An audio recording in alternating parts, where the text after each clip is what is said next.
பச்சரிசியை 2 hours ஊற வச்சு எடுத்து அரைச்சிக்கிட்ட மாவு.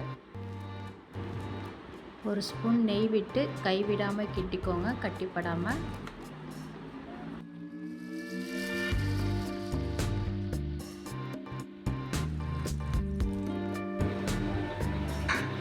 தேங்காய் ஃப்ரை பண்ணிக்கலாம்.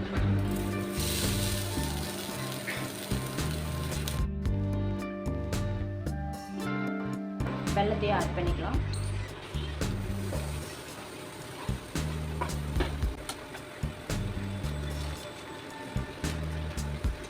கொஞ்சமாக எள்ளு ஆட் பண்ணிக்கலாம்.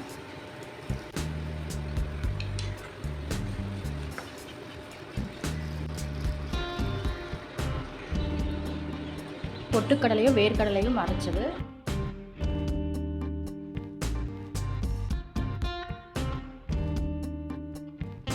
ரெடி ஆயிடுச்சு.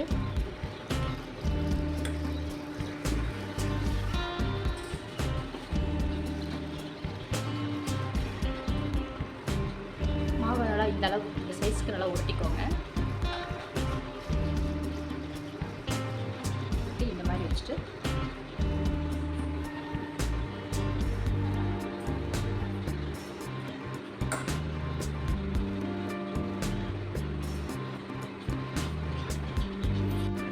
இந்த ஓரங்களை நல்லா க்ளோஸ் பண்ணிக்கோங்க.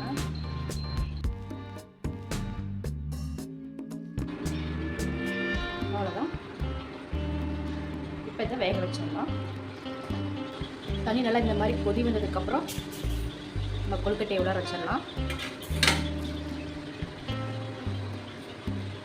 ஒரு 10 to 15 minutes வேகினா போதும். க்ளோஸ் பண்ணிக்கலாம்.